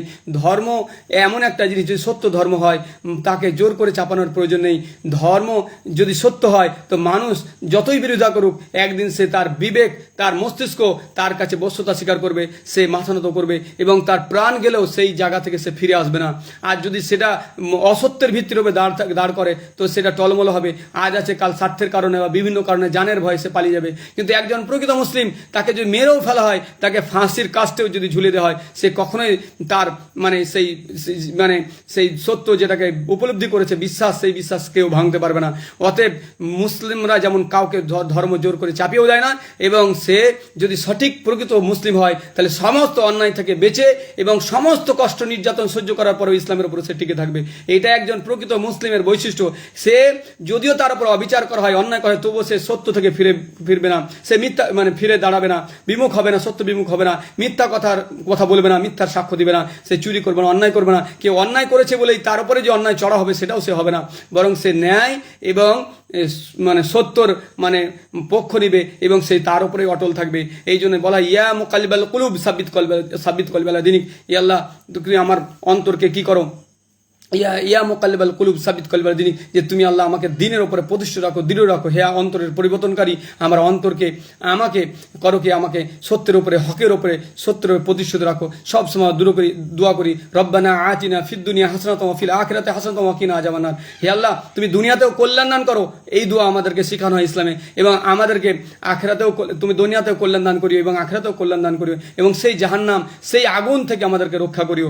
এইভাবে দোয়া করা হয়। রব্বানা লা তুযিগ কুলুবানা বাদা ইয হাদাইতানা ওয়া হাব লানা মিন লাদুনকা রাহমা, যে হে আল্লাহ, আমাদেরকে সত্য পথ, সঠিক পথ, সত্যের পথ, ন্যায়ের পথ, সরল পথ, সেই পথ দেখার পরে আমাদেরকে পথভ্রষ্টার দিকে, গুমরাহের দিকে, বক্রতার দিকে, পাপের দিকে, পঙ্কিলতার দিকে, সব ধরনের অন্যায়, অনাচার, সন্ত্রাস, যত রকমের পাপ আছে সেই পাপের দিকে, আল্লাহ সেই বক্রতার দিকে, জাহান্নামের দিকে আমাদেরকে নিয়ে যেও না। তো এই দোয়া একজন মুসলিম করে এবং সকলের জন্য কল্যাণ কামনা করে। অতএব একমাত্র কল্যাণকারী ধর্ম হিসাবে যদি আপনি দেখতে চান তো ইসলামকে আপনি দেখুন, বুঝুন, দেখবেন আপনাদের ভুল ধারণা দূর হবে। আশা করছি এটা বুঝতে। অতএব মাদ্রাসা কোনো সন্ত্রাসের আখড়া নয়, কোনো কুসংস্কার বা কোনো ধরনের অপসংস্কৃতির শিক্ষা নয়, বরং প্রকৃত সংস্কার, প্রকৃত মানব তৈরি করার, প্রকৃত মানুষ, ন্যায়পরায়ণ মানুষ তৈরি করার, সৎ মানুষ তৈরি করার কারখানা হচ্ছে এই মাদ্রাসা এবং প্রকৃত মানে ধার্মিক প্রকৃত ধর্ম পুরো ইসলাম, সেই ইসলামের শিক্ষা প্রতিষ্ঠান হচ্ছে ইসলাম, মানে এই মাদ্রাসা প্রতিষ্ঠান। এখানে কোনো হিংসা, কোনো জাতির বিরুদ্ধে উস্কানি এসব কিছু শিক্ষা দেওয়া হয় না। অতএব যারা এই ভালো ধারণা পোষণ করছেন তাদেরকে বলবো ইসলামের কাছে আসার চেষ্টা করুন, তা প্রকৃত মুসলিমের সাথে মিশুন, উঠুন এবং ইসলামের যে মূল গ্রন্থ কোরআন এবং সহিহ হাদিস সেগুলোকে নিজেও পড়ুন, নিজের বাড়ি নিয়ে পড়ুন। আমরা যদি অন্যান্য ধর্মের গ্রন্থগুলো আমরা মানে সসম্মানে নিয়ে এসে পড়তে পারি, সে আমার তার প্রতি বিশ্বাস না থাকতে পারে, কিন্তু আমি সেটা পড়ে দেখি, সেগুলো জানি যে মানে অনেক ধর্ম সে ভালো কথা শিক্ষা দেয়, তাহলে আপনি কেন ইসলামের ধর্মগ্রন্থ কোরআনকে, হাদিসকে আপনি পড়ে আপনি জানতে পারবেন না? আপনি যদি এগুলো জানেন, বুঝেন, তাহলে একজন মুসলিমের প্রতি আপনার যে ভুল ধারণা সেটা দূর হবে। আমরা পাশাপাশি বসতে পারবো, উঠতে পারবো, খেতে পারবো, একই স্কুলে যেতে পারবো, একই প্রতিষ্ঠানে কাজ করতে পারবো। আমাদের মধ্যে কোনো হিংসা বিদ্বেষ থাকবে না। দেশ উন্নতি করবে, তারাক্কি করবে, মানুষের মধ্যে ভ্রাতৃত্ববোধ তৈরি হবে। ধর্মের ভিত্তিতে, রঙের ভিত্তিতে, বর্ণের ভিত্তিতে, গরিব ছোট লোক বড় লোক, শিক্ষিত উচ্চশিক্ষিতর ভিত্তিতে একে অপরকে দেখবে না। মানুষকে মানুষ হিসাবে দেখবে, একে অপরকে মানুষ হিসাবে ভালোবাসবে। প্রকৃত মানুষ হলে এটাই কাম্য। আর এই জিনিসটা যখন কারোর মধ্যে বিরাজ করবে, সে কখনো হিংসা বিদ্বেষ করতে পারে না, ধর্মের নামে লড়াই করতে পারে না, জাতি এবং বর্ণের নামে লড়াই করতে পারে না, ছোট জাত নিচু জাত হিসাবে লড়াই করতে পারে না। মানুষকে ভালোবাসবে। তার সে যদি একদিন ভরা পেটে থাকে, তো সে চাইবে যে আমার গরিব দুঃখী নিরীহ, সে হিন্দু হোক, খ্রিস্টান হোক, মুসলমান যে হোক, মুসলমান হোক, সে যদি ভুকা থাকে তো তারও পেট যেন ভরে, এটা চেষ্টা করবে। অর্থাৎ বড় লোকের সম্পত্তিতে গরিবের হক রয়েছে, একে অপরের সেই হক বুঝবে, তার পাশে দাঁড়াবে, তার কষ্টে, রোগে, দুঃখে, সুখে সব জায়গাতে সে পাশে দাঁড়াবে। কিন্তু আমরা তখন নিজে বাঁচো, পরের কি হলো দেখা যাবে পরে, এই ধরনের মানসিকতা। অতএব ইসলাম এইগুলো শেখায় না। ইসলাম শেখায় যদি তুমি পেট ভরে খাও আর তোমার প্রতিবেশী যদি ভুকা থাকে, তাহলে তুমি প্রকৃত মুসলমান নও। তোমার কথায়, তোমার ভাষায়, তোমার যদি কোনো আচরণে যদি কেউ কষ্ট পায়, তাহলে সে প্রকৃত মুসলমান নয়। এইটাই শিখায়। তো ইসলাম শান্তির ধর্ম, প্রত্যেকের শান্তি কামনা করে, কল্যাণ কামনা করে। আর এই কল্যাণ কামনাকারী একটা দিন ইসলাম, এবং সেই দিনই প্রতিষ্ঠানকে কেউ যদি আঙুল তোলে, তাহলে সেটা কত বড় অবিচার, কত বড় অন্যায়, সেটা সে না উপলব্ধি করা পর্যন্ত বুঝতে পারবে না, তার ভুলটা ধরতে পারবে না। অতএব আল্লাহর কাছে চাই যে আল্লাহ তুমি এই সত্য বাণীকে সকলের কাছে পৌঁছে দাও, এবং যেই মানুষগুলো বিদ্বেষ করছে তাদেরকে সুযোগ করে দাও, তারা যেন ইসলামের কাছে আসতে পারে, তারা ইসলামের গ্রন্থগুলো পড়তে পারে, জানতে পারে, এবং মুসলিম সম্পর্কে, তাদের যে ইসলাম সম্পর্কে এবং মাদ্রাসা এবং মসজিদ এই ধরনের প্রতিষ্ঠানগুলো থেকে যে মানে যে বিদ্বেষ বা সেই যে ধরনের ভুল ধারণা পোষণ করে, সেগুলো যাতে তাদের দূর হয়। আসসালামু আলাইকুম ওয়া রাহমাতুল্লাহি ওয়া বারাকাতুহু। যদি বলার মধ্যে, ভাষার মধ্যে কোনো ভুল থেকে থাকে বা কোনো আঘাত কেউ পেয়ে থাকেন, অবশ্যই ক্ষমা দৃষ্টিতে দেখবেন। আমি আমার ক্ষুদ্র জ্ঞানে আমি বিষয়টিকে মানে যতটুকু পারলাম তুলে ধরলাম। কিন্তু দেখবেন যারা বড় ইসলামের স্কলার, যারা প্রচণ্ড জ্ঞান রাখে, তাদের সান্নিধ্যে 10 মিনিট বসুন। সে অফিসার হতে পারেন, সে রাজনীতিবিদ হতে পারেন, যে হতে পারে, আপনাদের কাছে ভুল ধারণা যেতেই পারে, বা আপনি ভুল ধারণা পোষণ করতেই পারেন। যদি আপনাদের কোনো কনফিউশন থাকে কোনো ভালো স্কলার, যারা অত্যন্ত সৎ, যারা সব ধরনের পাপাচার থেকে, বিভিন্ন অন্যায় থেকে বেঁচে থাকেন, এবং যারা কোনো রাজনীতির সঙ্গে কোনো ধরনের এর সঙ্গে যুক্ত নেই, যারা রাজনীতির ঊর্ধ্বে, শুধুমাত্র যারা ধর্মীয় শিক্ষা পাশাপাশি দুনিয়াবী শিক্ষায় শিক্ষিত এবং অনেক উঁচু মানের আলেম, তাদের পাশে 5 মিনিট বসুন, দেখবেন ইনশাল্লাহ আপনার ভুল ধারণা দূর হবে। কিন্তু আমরা করি কি, দূর থেকে বিদ্বেষবশত আমরা ঘৃণা করি, তাদের সাথে বসিনি। সেই মৌলবী মাওলানাগুলোর কাছে বসুন, একটা, দুটো, তিনটে, আপনার একটা হয়তো কেউ একটা হয়তো করা হতে পারে, ভালো হতে পারে, মন্দ হতে, কিন্তু একজনের কারণে আমি হাজার হাজার মৌলানাকে খারাপ বলবেন বা ভালো প্রতিষ্ঠান খারাপ বলে এটা বলতে পারে না। আপনি 5 মিনিট বসুন, আপনি দেখবেন পৃথিবীর সর্বোত্তম মানুষের সাথে আপনি বসেছেন মনে হবে আপনাকে। তারা এত কোমল, এত ব্যবহার ভালো, এত মানে তারা বিনয়ী। আপনি কোনো অমুসলিমকে যদি তারা দেখে এবং তারা তাদের সাথে বসে, তারা কতটা আপন করে নেয় দেখবেন আপনি। তারা চায় যে তাকে সুন্দরভাবে তাদের যে ভুল ধর্ম দূর করতে তারা চেষ্টা করে। কখনোই কোনো মুসলিম বিদ্বেষী হতে পারে না, কোনো কারো প্রতি চড়া হতে পারে না, কারো মানে প্রতি হিংসা বিদ্বেষ রাখতে পারে না, কাউকে খারাপ দৃষ্টিকোণ থেকে দেখতেই পারে না। কারণ এই শিক্ষা ইসলাম দেয়নি, বরং সবসময় পজিটিভ ভাবার কথা বলেছে। একটা মানুষের মধ্যে মানে বিভিন্ন ধরনের বিশ্বাস থাকতেই পারে, কিন্তু সে তো মানুষ। অতএব একজন মানুষের সঙ্গে উত্তম আচরণ করতে ইসলাম বলে, একটা পশুর সঙ্গে ভালো আচরণ করতে বলে, একটা পাখির সঙ্গে ভালো আচরণ করতে বলে। পৃথিবীর সমস্ত সৃষ্টি যা আল্লাহ মানুষের জন্য সেবায় নিয়োজিত করেছে, সবার সাথে কোমল আচরণ ব্যবহার করতে বলে ইসলাম। যদিও ইসলামে কিছু কোরবানির কথা, এর কথা বলা হয়েছে, সেটা শুধু আল্লাহর নির্দেশের কারণে তারা জবাই করে, কিন্তু একটা অন্যায়ভাবে একটা পিপিলিকাও হত্যা করতে নিষেধ করে ইসলাম। ইসলাম প্রয়োজন ছাড়া অপ্রয়োজনে সম্পদ ব্যয় করতে নিষেধ করে ইসলাম। প্রত্যেকটা জিনিসে এমন কোনো দিক নাই যেদিকে কথা বলেনি, অথচ সেই চারিদিকে কোনো একটা জিনিসের মধ্যে আপনি সার্বিক দিক দেখতে পাবেন না। কিন্তু ইসলাম হচ্ছে মানে পুরো কমপ্লিট কোড অফ মানে লাইফ, হ্যাঁ, তো কমপ্লিট কোড অফ লাইফ, পুরো জীবন মানে জীবন ব্যবস্থা, এটাকে বলা হয় একটা কমপ্লিট জীবন ব্যবস্থা, একটা মানে মানে পুরো একদম জীবন ব্যবস্থা মানুষের সার্বিক দিকগুলোকে মানে সে আলোচনা করেছে। যদি একজন প্রকৃত জ্ঞানী, সে যে ধর্মের হোক না কেন, যদি কোরআন এবং হাদিসের A to Z সুন্দরভাবে চিন্তা ভাবনা করে যদি প্রত্যেকটা জিনিস পড়ে এবং কোনো জায়গায় কনফিউশন, কোনো জায়গায় যদি মানে তার মানে কোনো বোঝার সমস্যা হয়, আর সেই বিষয়ে যারা স্কলার জ্ঞানী তাদের কাছে যদি জিজ্ঞাসা করে, তাহলে দেখবেন সেই মানুষ সেই ধর্ম গ্রহণ করুক বা না করুক সেটা মানুক না, কিন্তু তার ব্যাপারে সুধারণা আসবেই আসবে এবং তার বলতে বাধ্য হবে পৃথিবীর সর্বোত্তম যদি শান্তির কোনো বার্তা আছে সেটা হচ্ছে ইসলাম, কোরআন এবং মাদ্রাসা এবং মসজিদ প্রতিষ্ঠান, এবং সর্বোত্তম যদি কোনো ব্যক্তি হয় আর সেই গুণে যদি গুণান্বিত হয়, সে একজন মানে ইসলামের মানে একজন মুসলিম হতে পারে। কিন্তু আমরা দুঃখের বিষয় হলো অনেক মুসলিমই নামধারী মুসলিম, তারা মুসলিম হিসেবে জন্মগ্রহণ করেছে কিন্তু ইসলামের চিহ্ন মাত্র তাদের মধ্যে খুঁজে পাওয়া যায় না। আবার কিছু মুসলিম আছে তাদের মধ্যে চিহ্ন খুঁজে পাওয়া যায় কিন্তু আংশিক, আবার কিছু আছে যদিও ইসলামের পুরো পারফেক্ট কামিল ইনসান একদম পুরোপুরি 100 হবে এমনটি নয়, কিন্তু বেশিরভাগই আপনি যারা প্রকৃত মুসলিম তাদের মধ্যে ইসলামের ছাপ পাবেন, কোরআন যা বলে হাদিস যা বলে এগুলো পাবেন। সে মদ থেকে দূরে থাকবে, সে জেনা থেকে, ব্যভিচার থেকে, অন্যায় করা থেকে সব থেকে দূরে থাকবে, হালাল কোনটা বৈধ কোনটা অবৈধ সেই সম্পর্কে সে অবগত থাকবে। একজন মানুষের সাথে কীভাবে কথা বলতে হয়, কীভাবে আচরণ করতে হয় সেটা সে জানে, একজন শিশুর সাথে কীভাবে কথা বলা হয়, একজন নারীর সঙ্গে কীভাবে ব্যবহার করতে হয়, প্রত্যেকটা দিক ইসলাম তাকে শেখায়। ইসলাম আসলেই একটা মানুষকে প্রকৃত মানুষ বানায়, কেন তারা জানে এই দুনিয়া হচ্ছে ক্ষণস্থায়ী, আর এই ক্ষণস্থায়ী দুনিয়া একদিন ছেড়ে চলে যেতে হবে, ক্ষণস্থায়ী দুনিয়া একদিন ছেড়ে চলতে হবে। অতএব এই দুনিয়ায় ধন সম্পদ এগুলো কোনো কাজে আসবে না। মানুষের সঙ্গে যদি আমি অন্যায় করি আল্লাহর কাছে জবাবদিহি করতে হবে, মানুষের যদি অন্যায়ভাবে কারো মানে সম্পদ হরণ করি আল্লাহর কাছে জবাবদিহি করতে হবে, অন্যায়ভাবে যদি কাউকে গালি দিই আল্লাহকে জবাবদিহি করতে হবে। এই সব জবাবদিহিতার ভয় থাকার কারণে একজন প্রকৃত মুসলিম চোখ বুঝে অন্যায় মানে কারো উপরে নিপীড়ন যদি তার উপরে অন্যায় করা হয়, অবিচার করে, তারপরেও সে সহ্য করে, ধৈর্য ধারণ করে আল্লাহর উপরে বিচার ছেড়ে দেয়।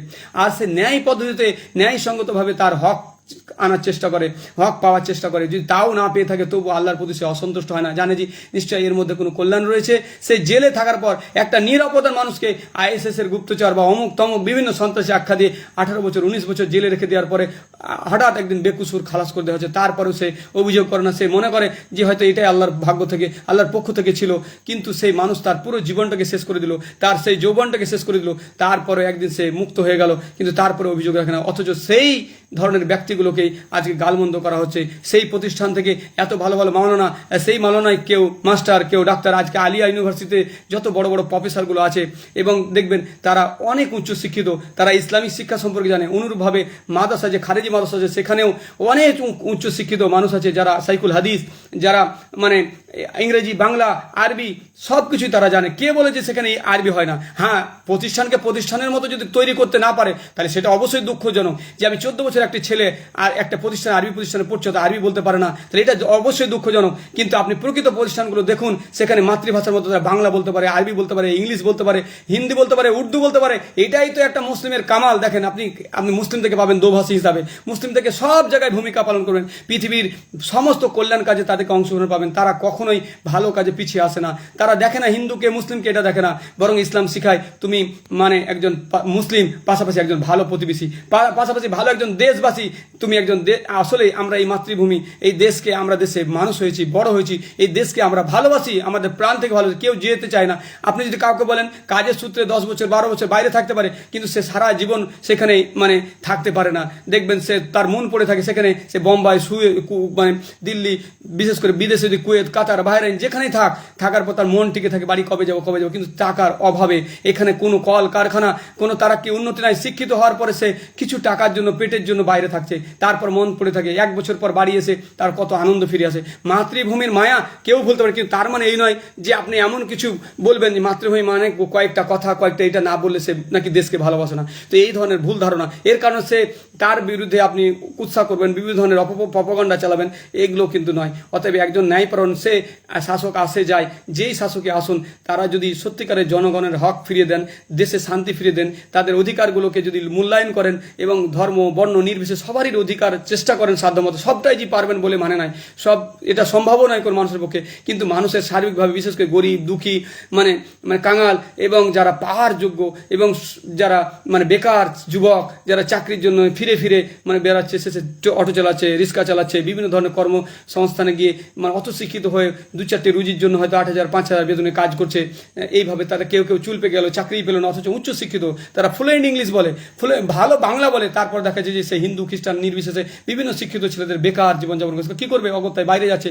তো এই প্রতিষ্ঠা, এই কর্মসংস্থানগুলো যদি আপনারা দিতে পারেন এবং ধর্মের নামে নয়, বরং যদি মানুষের যে আকাঙ্ক্ষা চাহিদা, যে বেঁচে থাকার জন্য যে প্রয়োজন রসদ, সেগুলো যদি ঠিক মতো দেয়, তো সেই সরকার অবশ্যই কাল ধরে টিকে থাকবে। কিন্তু কি হয়, মানুষ আসে বিভিন্ন প্রতিশ্রুতি দিয়ে, বিভিন্ন সরকার বিভিন্ন আসছে, মানুষের কি দোষ, মানুষ সেই আশায় তাদেরকে ভোট দিচ্ছে, কিন্তু মানুষ সেই বিচার পায় না।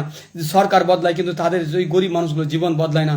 হ্যাঁ, কিন্তু সেই ধর্মের নামেই চলে মানে একটা ইস্যু, বিভিন্ন ক্ষেত্রে যে প্রকৃত কারণ সেগুলোকে দূর না করে অন্যদিকে মানুষকে মানে করা হচ্ছে, আপনার মানে সে দৃষ্টি লক্ষ্য তাদের অন্যদিকে ফিরিয়ে দেওয়া হচ্ছে, তারা বিভিন্ন দিকে মত্ত হয়ে যাচ্ছে, দেখা গেছে কিন্তু তাদের অভাবগুলো, তাদের দুঃখগুলো পাশে দাঁড়াবার কেউ নেই। অতএব হাসপাতাল, শিক্ষা প্রতিষ্ঠান, তার রেলওয়ে, বাস স্ট্যান্ড, রাস্তাঘাট, সমস্ত কিছু মানুষের যেগুলো প্রয়োজন, তেল জ্বালানি, পোশাক, খাদ্য, সমস্ত কিছুতে যদি আমরা মানুষের জন্য সহজলভ্য করে দেই, তো এই মানুষকে, ওই সরকারকে বা ওই ব্যক্তি যারা নেতৃত্ব দিয়ে তাদেরকে কখনো ছেড়ে দিবে না, ভুলে যাবে। সে যে হোক, ধর্মের নামে কেউ কাউকে দেখবে না, দেখবে সে কে, যে আমার হিতাকাঙ্ক্ষী, সে হিন্দু থেকে দাঁড়িয়েছে কি মুসলিম থেকে দাঁড়িয়েছে কি খ্রিস্টান, এটা দেখবে না, দেখছে লোকটা খুবই ভালো, সৎ, তার ব্যবহার ভালো, হ্যাঁ, সে মানুষ জীবনে সেই খুন করুক চুরি করুক, মানুষ যদি উপলব্ধি করে এটা আমার অন্যায় হয়েছে, তারপর সে যদি ভালো কাজ করতে লাগে, তাহলে শেষ ভালো, সব ভালো। অতএব আগে সে কি করেছে সেটা দেখা নয়, বরং এখন সে জাতির জন্য, দেশবাসীর জন্য কি করছে, এটা বড় কথা। অতএব আমি বলবো, সেই যারাই যে পদে যেখানে যা আছেন, তাদের নিজ নিজ দায়িত্ব আপনারা সৎভাবে ন্যায়ভাবে পালন করুন। কেউ যদি আপনাদের মানে মানে কোনো ন্যায় চায়, সেই ন্যায়টাকে সঠিকভাবে, সঠিক পদ্ধতিতে মানে ন্যায়সঙ্গতভাবে বিচার করুন, যার যা হক ফিরিয়ে দেন, এবং যার যা শিক্ষা প্রতিষ্ঠান, সেই শিক্ষা প্রতিষ্ঠানে তারা যেন নিজের সঠিকভাবে স্বাধীনভাবে ধর্মীয় শিক্ষা পালন করতে পারে, এবং ধর্মীয় বিদ্বেষ নয়, কোনো ধরনের উস্কানিমূলক নয়, সবাই যদি নিজ নিজ ধর্ম পালনের পাশাপাশি একে অপরকে মানুষ হিসাবে ভালোবাসেন, একে অপরকে শ্রদ্ধা করেন, তাহলে এই দেশে আবারও শান্তি ফিরে আসবে। আর বিশেষ করে যে অরাজকতা পৃথিবীতে চলছে, বিশেষ করে ভারতবর্ষে, পশ্চিমবাংলায় যেগুলো চলছে, এগুলোকে যদি দূর করে সমস্ত ধরনের দুর্নীতি, মানে বিভিন্ন ধরনের করাপশনগুলোকে যদি দূর করা হয়, আর যদি মানুষের যেগুলো চাহিদা সেগুলোকে যদি পূরণ করা হয়, তো এই দেশে, এই বাংলায় আবারও শান্তি ফিরে আসবে। কিন্তু আমরা শুধু ধর্মীয় প্রতিষ্ঠান, নাম পরিবর্তন, অমুক পরিবর্তন, এই জিনিস, ওগুলো তো মানুষের কিছু আসে না। একটা শ্লোক যদি কেউ বলে বা না বলে, তার জন্য তার তো সে বড়লোক হয়ে যায় বা গরিব হয়ে যায়, তার অভাব দূরে বা চাকরি হয়ে যায়, এমনটি তো নয়। তো অতএব সেইটাকে ইস্যু বানিয়ে সেই কিছু ভাসিয়ে দেওয়া হচ্ছে, মানুষকে সেই গোলক ধাঁধে ভাসিয়ে দেওয়া হচ্ছে। কিন্তু আসলে মানুষের পেটের ক্ষুধা, মানুষের একটু ছাদ, মানুষের একটু শান্তিতে ঘুমানো, মানুষ বিভিন্ন মানে মানে মানে বিভিন্ন ধরনের অনিরাপত্তাহীনতায় মানে নিরাপত্তাহীনতায় ভুগছে, সে নিরাপত্তা পাচ্ছে না, সে মানে এই যে মানে আশঙ্কায় থাকছে বিভিন্ন ধরনের বিপদের, সেগুলো যদি দূর হয়ে যায়, মানুষ যদি রাতের বেলাতেও বিচরণ করতে পারে শান্তির সাথে, যেমন ওমর রাদিয়াল্লাহু আনহু, তো তার শাসন ব্যবস্থা দেখুন, ইসলামের খলিফাদের শাসন ব্যবস্থা দেখুন। একটা মানুষ যদি মানে সুদূর পথ, মানে মক্কা থেকে মদিনাও যদি কেউ এখান থেকে মানে অতদূর 10-20 কিলোমিটার যদি রাতে একাকি হেঁটে যেত, কোনো পুরুষ কোনো নারীর গায়ে হাত দিত না, বা কোনো যদি মানে সোনা দানা নিয়েও যদি সে রাত্রে বিচরণ করতো, তো কোনো ব্যক্তি তাকে ছিনতাই করতো না, ডাকাতি করতো না। এইটা ছিল শান্তির যুগ। একই বলে না যে একই এতে ছাগল আর বাঘ একই মানে পুকুরে একই ঘাটে পানি পান করে। এই হচ্ছে ইসলামী শাসন, যে শাসন ব্যবস্থায় কি হিন্দু কি মুসলিম যারাই আসতো তারা শান্তি খুঁজে পেত।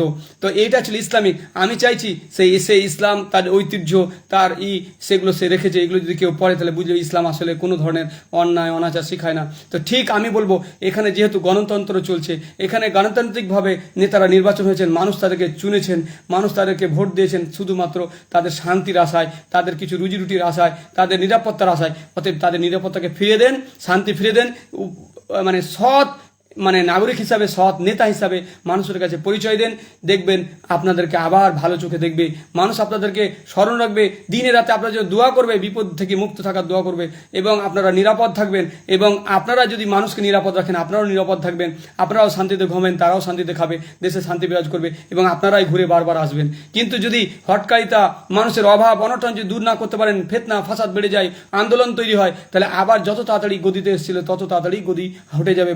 এটা কোনো ব্যক্তিকে কত অটোমেটিক্যালি মানে কোনো একটা ঝড় এলে, ঢেউ এলে, কোনো ধরনের একটা মানে তুফান এলে আবার নিভে যায়। কিন্তু সেটা যদি শান্তির সাথে শান্তির বৃষ্টি হয় তাহলে সেখানে ফসল ফলাবে, সেখানে যদি ঝড় ফাঁপি না হয়, যদি উপকারী বৃষ্টি হয় তাহলে সেখানে ফসল উদ্গত হবে, সেই ফসলগুলো বৃদ্ধি হবে, সেগুলো দানা ধরবে বেশি এবং মানুষ সেখানে প্রচুর লাভবান হয়। তা ঠিক ভালো বৃষ্টির মতো যদি নেতাগুলো হয়ে যায় দেশে শান্তি আসবে। কিন্তু আমরা হচ্ছে কি সেই মানে অনাবৃষ্টি বা অতিবৃষ্টির মতো হচ্ছি, যে বন্যা বয়ে মানুষের ফসল নষ্ট হয়ে যাচ্ছে। নেতাগুলো যদি ওইরকম মানে অতিবৃষ্টির মতো হয়ে যায় বা যদি মানে অতিরিক্ত ঝড় ফাঁপি এবং সাইক্লোন এবং ভূমিকম্প বা এই ধরনের আর্থকুইক, এই ধরনের সুনামির মতো যদি হয়ে যায়, তাদের মানে ব্যবহারগুলো, আখলাকগুলো এবং তাদের নেতৃত্বগুলো তাহলে ধ্বংস হয়ে যাবে, জাতি ধ্বংস হবে, সে নিজেও সব কিছুই। অতএব আমরা যেন সেই ধরনের মানে শান্তির বার্তা হয়ে মানুষের জন্য কল্যাণকামী হিসাবে আমরা যদি কাজ করি তাহলে আপনার প্রতি মানুষ স্বস্তি আশা রাখবে। আমি বলবো প্রত্যেকটা যারা আজকে নেতা হিসাবে নির্বাচন হয়েছেন তারা মাদ্রাসাগুলো দেখুন, ভিজিট করুন, ঘুরুন এবং সেই সব প্রতিষ্ঠানের মানে যারা ব্যক্তিত্ব তাদের সঙ্গে মিশুন, জানুন, দেখবেন আপনাদের মানে চিন্তাধারা পাল্টে যাবে। আপনারা সত্যিই প্লিজ হবেন এবং বলবেন না এই প্রতিষ্ঠানগুলো আছে বলে আজকে পৃথিবী টিকে আছে। মুসলিমরা কখনো হিংসাত্মক জাতি নয়, মুসলিমরা কখনোই সন্ত্রাসের মানে আশ্রয় নেয় না, কারণ এই সন্ত্রাস ইসলাম শিখাই না, সন্ত্রাস শিখায় না, নিরাপদ মানুষকে হত্যা শিখায় না, সন্ত্রাস ইসলাম চুরি জেনা কিছু শিখায় না। আর যারা করে ইসলামের নামে ইসলামকে ঢাল হিসেবে ব্যবহার করে। যেমনভাবে হিন্দু ধর্ম নাম করে যদি কোনো হিন্দু সন্ত্রাস করে তাহলে হিন্দু ধর্মকে আপনি যেমন অপমান করতে পারেন না, কারণ হিন্দু ধর্ম এগুলো শিখায় না। অনুরূপভাবে যদি খ্রিস্টান ধর্মের নাম করে কেউ যদি সন্ত্রাসমূলক কাজ করে তাহলে পুরো খ্রিস্টান ধর্মকে আপনি খারাপ বলতে পারেন না। কোনো শিখ ধর্মের যদি মানুষ শিখ ধর্মের নাম নিয়ে মানে সে যদি অন্যায় করে তাকে আপনি অন্যায়কারী শুধু তার কারণে পুরো শিখ ধর্মকে অন্যায় বলতে পারে না। এইভাবে অতএব কোনো ব্যক্তিকে দিয়ে পুরো ধর্মটাকে মূল্যায়ন করবে না, কোনো একটা প্রতিষ্ঠানকে দিয়ে হাজারো প্রতিষ্ঠানকে আপনি মানে ব্যান্ড ঘোষণা করতে পারবেন না বা তাকে অন্যায় খারাপ বলতে পারবেন না। উচিত হচ্ছে প্রত্যেকটা বিষয় তদন্ত করে সঠিক বিষয়টা মানে মানে উপলব্ধি করা এবং তারপরে পদক্ষেপ নেওয়া। কিন্তু আমরা এগুলো করি না, এই জন্য বিভিন্ন ফাসাদ, বিভিন্ন ধরনের আন্দোলন এগুলো তো, যে আন্দোলন করার সুযোগ কেন পাবে মানুষ? মানুষের যদি চাহিদা মিটে যায় তাহলে মানুষ কেন আন্দোলন করবে, কেন পথে বসবে? আসলে মানুষের যখন চাহিদা মিটে না, মানুষের দীর্ঘদিনের ক্ষোভ পুষে রাখে, তখনই মানুষ আন্দোলনের নামে মানুষ এ করে। অবশ্যই যদিও মানুষের সব মানুষের চাহিদা পূরণ করা একজন মানুষের পক্ষে সম্ভব নয়, কিন্তু মানুষের মানে যে মানে 100% এর থেকে যদি 75%, 20%, 50% মানুষকে যদি মানুষের হক, মানুষের শান্তি, মানুষের নিরাপত্তা ফিরে দেওয়া হয় তাহলে দেশে অবশ্যই শান্তি আসবে। অতএব ধর্ম প্রতিষ্ঠান এই নিয়ে ঝামেলা নয়, প্রত্যেকটা প্রতিষ্ঠানগুলোই মানুষকে নৈতিক শিক্ষা দেয়, ভালো শিক্ষা দেয়। অতএব সমস্ত প্রতিষ্ঠানগুলো যেন সেখানে যদি কোনো ঘাটতি থাকে, কোনো অপূর্ণ থাকে, সেখানে পূর্ণতার জন্য সাহায্য সহায়তা করতে হবে, তাকে দিক নির্দেশনা দিতে হবে, কিন্তু সমূলে সেটাকে উৎপাদন করতে হবে। এটা কেমন বিবেক, কেমন বিচার? অতএব আমি প্রত্যেকের দৃষ্টি আকর্ষণ করছি যে ভালোভাবে বিষয়গুলো উপলব্ধি করবেন এবং পজিটিভ বিষয়ে ভাববেন, নেগেটিভ নয়। কেননা দূর থেকে শোনা অনেক কিছু হয়, কাছে না গেলে সে বিষয়টি বোঝা যায় না। অতএব আল্লাহর কাছে বলবো যে আল্লাহ তুমি দেশে শান্তি ফিরে দাও, প্রত্যেক মানুষকে সত্য উপলব্ধি করার তৌফিক দান করো এবং মানুষের মধ্যে হানাহানি যেগুলো বিদ্বেষগুলো তৈরি হচ্ছে আল্লাহ সেগুলোকে দূর করে দিয়ে প্রত্যেক মানুষের মধ্যে ভ্রাতৃত্ববোধ, ভালোবাসা তৈরি করা, আল্লাহ দেশে শান্তি ফিরে দাও। আবারও বলি আমিন। আসসালামু আলাইকুম ওয়া রাহমাতুল্লাহি ওয়া বারাকাতুহু।